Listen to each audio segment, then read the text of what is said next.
नमस्ते सबैजनालाई स्वागत छ यहाँहरूलाई शेयर मान्डु च्यानलमा। धेरैजनाले हामीलाई फेसबुकमा मेसेज गरेर र साथै इन्स्टाग्रामको पोस्टमा चाहिँ कमेन्ट गरेर मध्य भोटेकोशी जलविद्युत कम्पनी सम्बन्धित केही प्रश्नहरू सोध्नु भएको थियो र उहाँहरूले सोध्नु भएको प्रश्नहरू म तपाईहरु सामु राख्न जाँदैछु।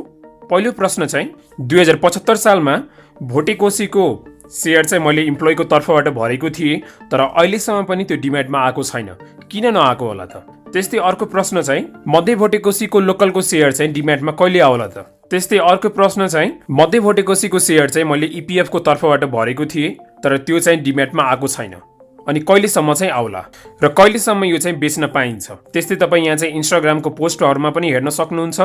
मध्य भोटेकोशी सम्बन्धित चाहिँ थुप्रै प्रश्नहरू सोध्नु भएको छ। त्यसैले आजको यस भिडियोमा म तपाईहरुलाई यी सबै प्रश्नहरूको उत्तर दिन जाँदैछु। अब यो भिडियो सुरु गरौँ।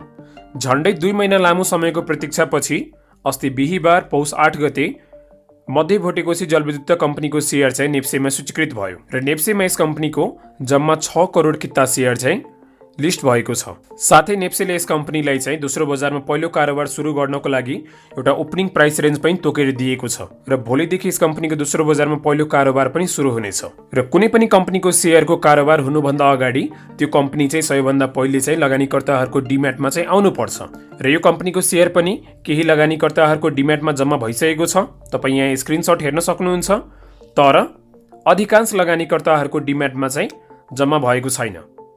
अब यो जम्मा नहुनु पछाडिको कारण चाहिँ के होला त? त्यो म तपाईहरुलाई यहाँ चाहिँ जानकारी दिन जाँदैछु। मध्य भोटेकोशी जलविद्युत कम्पनीले 4 चरणमा आइपीओको बिक्री गरेको थियो। प्रथम चरणमा चाहिँ कम्पनीले कर्मचारी सञ्चय कोषमा सञ्चय गर्ने सञ्चयकर्ता कर्मचारीहरूको लागि आइपीओको बिक्री खुला गरेको थियो र प्रथम चरणको आइपीओको बिक्री चाहिँ यस कम्पनीले 2075 सालमा खुला गरेको थियो। त्यसबेला यस कम्पनीले चाहिँ 1 करोड 17 लाख किता साधारण शेयरको बिक्री गरेको थियो। त्यस्तै दोस्रो चरणमा चाहिँ यस कम्पनीले संस्थापक शेयरधनी संस्थाका कर्मचारीहरू, त्यस्तै ऋणदाता संस्थाका कर्मचारीहरू अर्थात् इम्प्लोइज प्रोभिडेन्ट फन्डका कर्मचारीहरूको लागि दोस्रो चरणमा यस कम्पनीले चाहिँ 27 लाख किता साधारण शेयर बिक्री गरेको थियो र तेस्रो चरणमा चाहिँ यस कम्पनीले स्थानीय बासिन्दा र आयोजना प्रभावित क्षेत्रका बासिन्दाहरूमा चाहिँ आइपीओ निष्कासन गरेको थियो र तेस्रो चरणमा यस कम्पनीले चाहिँ 60 लाख किता साधारण शेयरको बिक्री खुला गरेको थियो र त्यस्तै अन्तिम चरणमा यस कम्पनीले चाहिँ सर्वसाधारणमा चाहिँ आइपीओ निष्कासन गरेको थियो, जसमा कम्पनीले आफ्ना कर्मचारीहरू, त्यस्तै सामूहिक लगानी कोष र जेनरल पब्लिकहरूमा चाहिँ आइपीओ निष्कासन गरेको थियो। अन्तिम चरणमा चाहिँ कम्पनीले 90 लाख किता साधारण शेयरको बिक्री खुला गरेको थियो। यसरी कम्पनीले 4 चरणमा आफ्नो साधारण शेयरको बिक्री गरेको थियो। अब यी सबै समूहका लगानीकर्ताहरू मध्ये चाहिँ जेनरल पब्लिक अर्थात् सर्वसाधारण र त्यस्तै सामूहिक लगानी कोष अर्थात् म्युचुअल फन्डहरूले मात्र आइतबारदेखि चाहिँ मध्य भोटेकोशी जलविद्युत कम्पनीको शेयर चाहिँ बिक्री गर्न पाउने छन् र यी बाहेक अरू समूहका लगानीकर्ताहरूले चाहिँ अहिले यस कम्पनीको शेयर चाहिँ बिक्री गर्न पाउने छैनन्। त्यसैले उहाँहरूको डिम्याटमा चाहिँ मध्य भोटेकोशी जलविद्युत कम्पनीको शेयर चाहिँ जम्मा गरिएको छैन र केही दिनपछि उहाँहरूको डिम्याटमा चाहिँ यस कम्पनीको शेयर चाहिँ बिस्तारै बिस्तारै जम्मा हुनेछ। अहिले चाहिँ जेनरल पब्लिक र साथै म्युचुअल फन्ड यी दुवै समूहका लगानीकर्ताहरूको डिम्याटमा मात्र मध्य भोटेकोशी जलविद्युत कम्पनीको शेयर चाहिँ जम्मा भएको छ र आइतबारदेखि यी दुवै समूहका लगानीकर्ताले मात्र आफ्नो शेयर चाहिँ बिक्री गर्न पाउनेछन्। अब यी दुवै समूह बाहेकका लगानीकर्ताहरूले चाहिँ अझै 3 वर्ष चाहिँ कुर्नुपर्छ आफ्नो शेयर बिक्री गर्नको लागि। यदि तपाईले यस कम्पनीले आइपीओ निष्कासन गरेको बेला यस कम्पनीको विवरण पत्र पढ्नु भएको थियो भने त्यस विवरण पत्रको 14 पृष्ठको पहिलो बुँदामै यो कुरा चाहिँ त्यहाँ मेन्सन गरिएको छ। सर्वसाधारण शेयरधनी समूह बाहेक अन्य समूहका लगानीकर्ताहरूलाई सर्वसाधारणलाई निष्कासन गरेको शेयर बाँडफाँड भएको मितिले 3 वर्ष पुरा नभएसम्म बिक्री वितरण वा हस्तान्तरण गर्न पाइने छैन। त्यसैले जेनरल पब्लिक र म्युचुअल फन्ड बाहेक अरू समूहका लगानीकर्ताले चाहिँ यस कम्पनीले जेनरल पब्लिकलाई आइपीओ अलटमेन्ट गरेको दिनदेखि अझै 3 वर्षसम्म चाहिँ शेयर राख्नुपर्छ अनि त्यसपछि मात्र। अब यो बुँदा पढेपछि तपाईहरुलाई यो कुरा चाहिँ क्लियर भइसक्यो होला। प्रायजसो हाइड्रो पावर कम्पनीहरुमा चाहिँ लकिङ पिरियड हुन्छ र त्यो लकिङ पिरियड पछि मात्र कम्पनीका संस्थापक र साथै कम्पनीका कर्मचारीहरूले चाहिँ आफ्नो शेयर चाहिँ बिक्री गर्न पाउनेछन्। त्यस्तै यस कम्पनीको पनि लकिङ पिरियड छ।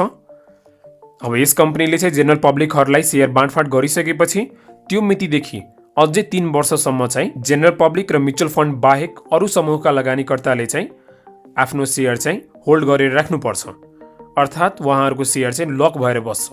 त्यसैले बिस्तारै बिस्तारै तपाईँको डिम्याटमा आउँछ। डिम्याटमा आए पनि तपाईँको सेयर चाहिँ लक भएर बस्छ। त्यहाँ लक इन ब्यालेन्समा चाहिँ मध्य भोटेकोशी जलविद्युत कम्पनीको तपाईँसित जति किता सेयर छ त्यो चाहिँ त्यहाँ देखाउँछ र 3 वर्षपछि अनि मात्र तपाईँले चाहिँ फेरि बिक्री गर्न पाउनुहुन्छ। त्यसैले अहिले चाहिँ इम्प्लोइज प्रोभिडेन्ट फन्डका कर्मचारीहरू, त्यस्तै मध्य भोटेकोशी जलविद्युत कम्पनीका कर्मचारीहरू, त्यस्तै कर्मचारी सञ्चय कोषका सञ्चयकर्ताहरू, यी मध्ये कसैले पनि आफ्नो सेयर चाहिँ बिक्री गर्न पाउने छैनन्। अब लक इन पिरियडको नोटिस चाहिँ 1-2 दिनभित्रमा चाहिँ नेप्सेको साइटमै आउँछ। अब त्यसको नमुना तपाईँ यहाँ हेर्न सक्नुहुन्छ। रसुवागढीले पनि लक इन पिरियडको लागि एउटा नोटिस चाहिँ जारी गरेको थियो। सेम यस्तै नोटिस चाहिँ मध्य भोटेकोशी जलविद्युत कम्पनीले पनि जारी गर्नेछ र यो नोटिसमा चाहिँ सबै कुराहरू मेन्सन गरिएको छ। यो 3 वर्षभित्र तपाईँले आफ्नो सेयर चाहिँ बिक्री गर्नुभयो भने तपाईँले त्यो बेला चाहिँ फाइन पे गर्नुपर्छ। हुन त्यो बिक्री हुँदै हुँदैन। तपाईँको डिम्याटमा मध्य भोटेकोशीको सेयर आए पनि त्यो चाहिँ फ्री ब्यालेन्समा देखाउँदैन, त्यो चाहिँ लक इन ब्यालेन्समा देखाइरहेको हुन्छ र त्यो बेला तपाईँले चाहिँ सेल गरे पनि ट्रान्सफर गर्न पाउनुहुन्न अथवा इडिएस चाहिँ गर्न पाउनुहुन्न। अब यो भिडियो चाहिँ अन्तिमसम्म हेरिसकेपछि तपाईँहरूको मनमा भएको सबै जिज्ञासाहरू अवश्य नै क्लियर भइसकेको होला। यदि तैपनि कुनै पनि क्वेरी छ भने कमेन्ट बक्समा चाहिँ राख्नु होला र भिडियो अन्त्यसम्म हेरिदिनु भएकोमा धेरै धेरै धन्यवाद। तपाईँले भिडियो कस्तो लाग्यो आफ्नो प्रतिक्रिया लेख्न नबिर्सिनु होला।